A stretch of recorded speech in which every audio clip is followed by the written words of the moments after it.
Namaskar दोस्तों, welcome to my channel. This is the pre-market report video for 3rd October 2025, that is for Friday. So let us start from the FNO analysis. Yesterday it was a holiday, so we'll take the data of Tuesday and Wednesday. And if you see here, the total this is coming for Friday. तो ज़्यादा time waste ना करते हुए हम लोग जल्दी से analysis को कंप्लीट कर लेते हैं। और इंडेक्स फ्यूचर में हम लोग देखेगा तो रिटेलर ने कुछ 7000 कॉन्ट्रैक्ट्स बाई किया, उनका नेट लॉन्ग बढ़ते हुए 1.32 लाख पहुंच गया। डे ने कुछ 1100 कॉन्ट्रैक्ट्स बाई किया, उनका भी नेट लॉन्ग इंक्रीज होते हुए 51,000 पहुंच गया।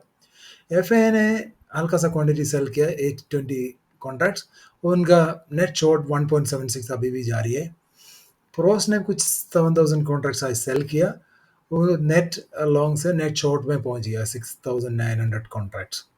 तो ये डाटा मिक्स टू बेरिश में कहूँगा, क्योंकि एफ का अभी भी 1.76 लाख शॉर्ट में है और सबसे बड़ा लॉन्ग होल्डर है 1.32 लाख रिटेलर है।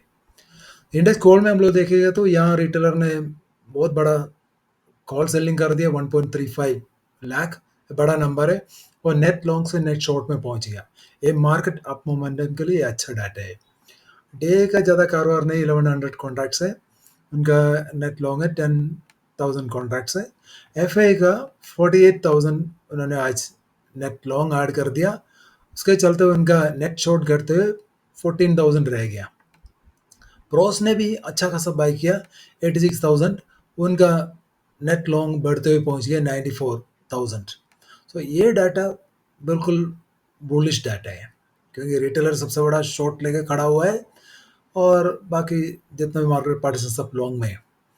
और इंडेक्स पुट में भी देखे हो तो इंडेक्स पुट में भी अच्छा खबर है, रिटेलर ने करीब 47,000 आज शॉर्ट कवर कर दिया और लॉस बुक कर लिया होगा, लेकिन अभी भी उनका नेट शॉर्ट है 3.43 लाख है, ये भी कम होना चाहिए, मार्केट मोमेंट के लिए अच्छा नहीं है।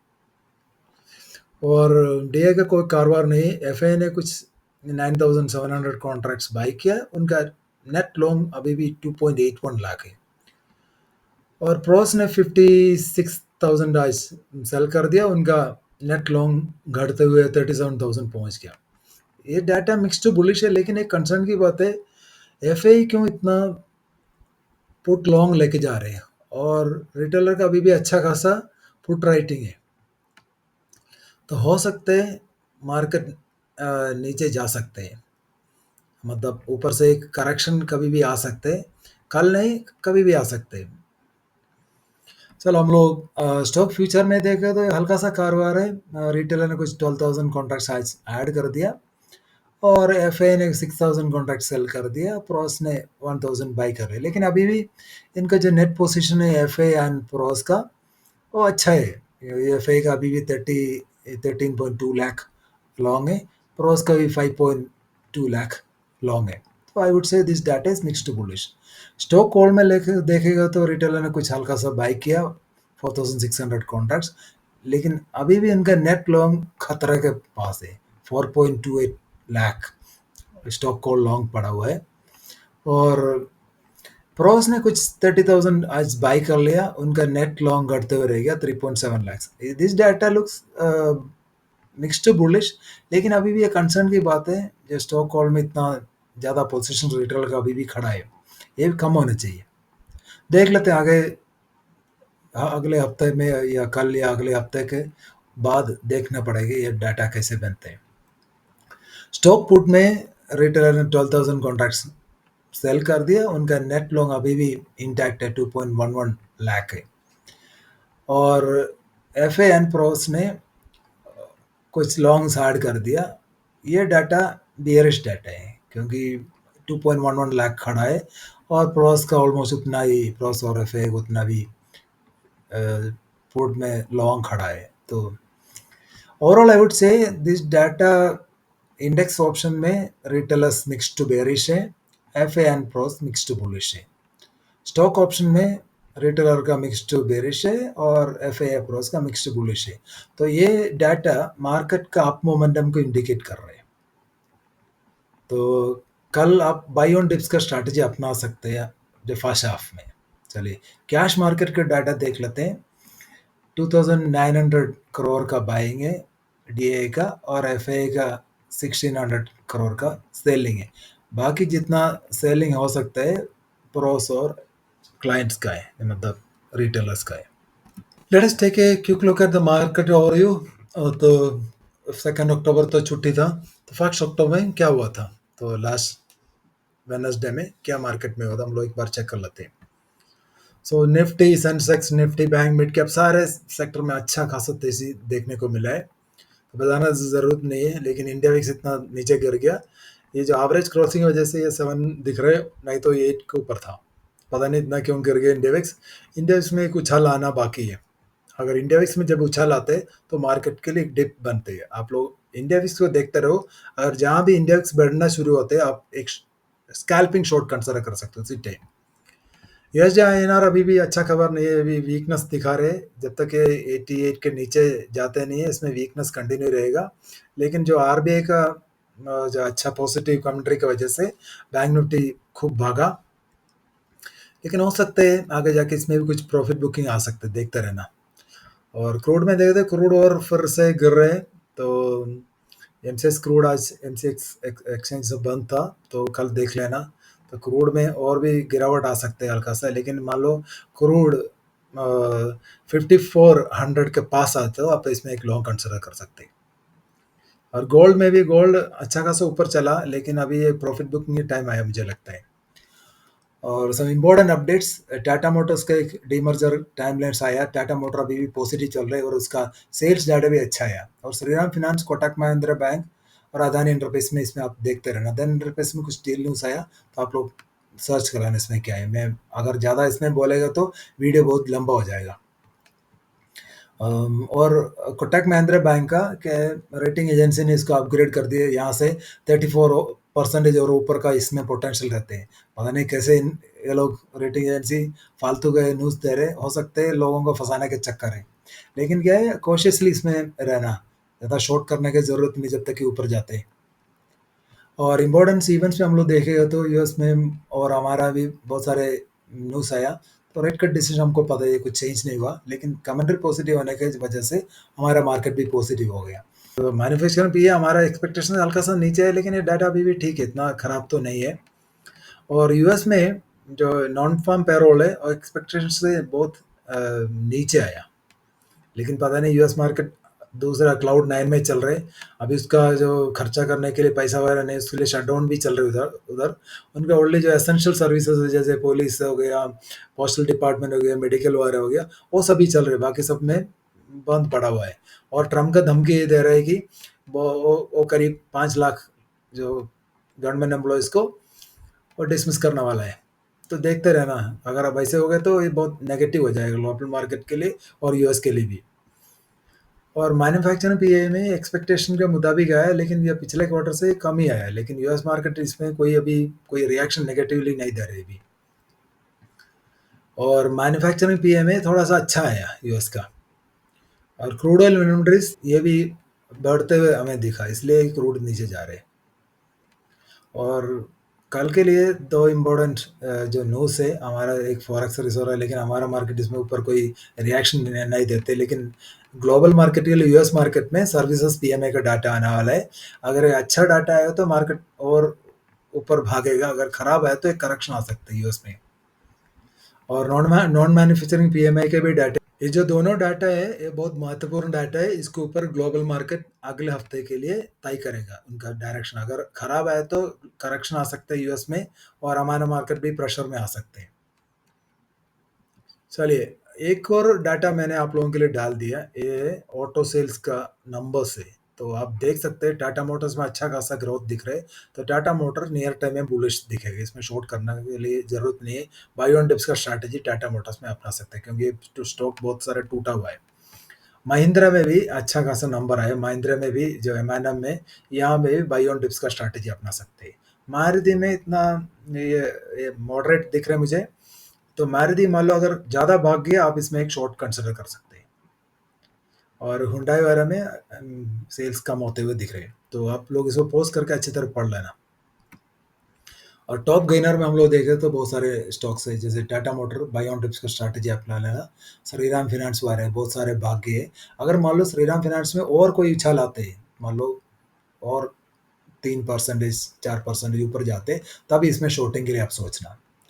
तो कोटक बैंक है, मैंने ऑलरेडी आप लोगों को बोल दिया, पता नहीं क्यों इतना भाग रहे।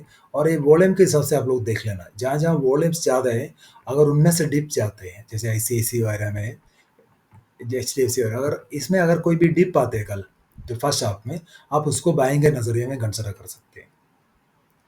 चलिए हम लोग टॉप लॉसेस में हम लोग एक बार देख लेते हैं। स्टेट बैंक ऑफ इंडिया पता नहीं क्यों हम लगाड़ रह गए, लेकिन कल स्टेट बैंक अगर और नीचे जाते हैं, अगर गैप डाउन खुलते, आप उसको एक बाइंग के नज़रिए में कंसिडर करना इसमें। बाकी जो एशियन पेंट है, अभी भी एशियन पेंट वीकनेस था, लेकिन क्या क्रूड और थोड़ा नीचे गया, तो एशियन पेंट के लिए अच्छा है। अगर मान लो ये और गैप गैप डाउन खुलते हैं, आप इसमें एक बाइंग का पोजीशन कंसिडर कर सकते हैं। गैप डाउन खुला था, अगर गैप अप हुआ तो उसको छोड़ देना। मारुति में कल मान लो एक उछाल आता तो आप इसमें एक शॉर्टिंग के नजरिए में कंसिडर करना, थोड़ा देर इंतजार करना, उसके बाद ही करना। तो या finally we reach the technical view for Friday. तो आप लोग चाहे तो वीडियो पॉज करके देख सकते हैं। मैंने जो प्री मार्केट रिपोर्ट वीडियो बनाया 1 अक्टूबर में, आप जाके देख सकते हैं मेरा व्यू क्या था, और वो 100% ऑफ व्यू हिट हो गया। चाहे तो आप वीडियो पॉज करके एक बार और देख लेना। तो कल के लिए मतलब फ्राइडे के लिए हम लोग क्या देखना है, तो निफ्टी का शॉर्टिंग लेवल है, अगर मान लो निफ्टी गैप अप खुलना चाहिए, और गैप अप खुलने के बाद 24,830 को नीचे अगर चलना शुरू किया, तो आप उसमें स्कैल्पिंग शॉट कंसिडर कर सकते हैं। 24,780 तक जा सकते हैं, और अगर वो भी टूट गया तो 24,730 तक जा सकते हैं। तो अभी मार्केट स्ट्रेंथ में टूटना नहीं चाहिए, फिर भी मैं लेवल देता हूँ। सपोर्ट है 24,670, जब तक 24,670 होल्ड है, इसमें बाय ऑन डिप्स का मामला चलेगा। और जो रेसिस्टेंस लेवल है, अगर 24,860 के ऊपर मार्केट चलना शुरू किया, तो आप इस पर एक बाइंग के नजरिए में कंसिडर कर सकते हैं। चलो मान लो कल एक डिप आने के बाद, मान लो 830 के तक डिप आया, या 830 से अगर उड़ना शुरू किया, तो यहाँ से भी आप लॉन्ग कंसिडर कर सकते हैं। फर्स्ट टारगेट मिलेगा 24,920, और अल्टीमेट टारगेट 25,000, एक साइकोलॉजिकल लेवल है। अगर ये टूट गया तो एक बड़ा सा शॉर्ट कवरिंग भी आ सकते हैं। तो मेरे हिसाब से अगर मैक्सिमम टारगेट कल के लिए मैं देख रहा हूँ 2540 तक मैक्सिमम टारगेट है। पीसीआर अभी भी ठीक है, मतलब अप मोमेंटम के लिए इंडिकेट कर रहे हैं। बैंक निफ्टी में अच्छा खासा भागा बैंक निफ्टी, क्योंकि आरबीआई का जो कमेंट्री के ऊपर उसका जो शॉर्टिंग का लेवल है 55,350 का नीचे चलना शुरू किया, तो आप लोग एक शॉर्ट कंसिडर कर सकते हैं। 55,200 फर्स्ट टारगेट, और 5550, जब तक 55,000 होल्ड है, इसमें भी बाय ऑन डिप्स का स्ट्रैटेजी चलेगा। और रेसिस्टेंस है 55,400, इसको ऊपर आप लॉन्ग कंसिडर कर सकते हैं। फर्स्ट टारगेट 55,550, देन 55,700, रेसिस्टेंस है 55,500। अगर ये इसको ऊपर चलना शुरू कर दे तो सारे टारगेट मिल सकते हैं। बैंक निफ्टी का मोमेंटम बुलिश है, वीकनेस 55,000 का नीचे है, इसका भी पीसीआर ठीक दिख रहे हैं। सेंसेक्स में 80,950 के नीचे चलना शुरू किया, तो आप इसमें एक शॉर्ट कंसिडर कर सकते हैं। फर्स्ट टारगेट है 80,800, 80,600 तक जा सकते हैं, और सपोर्ट है 80,800। जब तक 80,800 होल्ड है, इसमें बाय ऑन डिप्स का भी, इसमें भी स्ट्रैटेजी अपना लेना।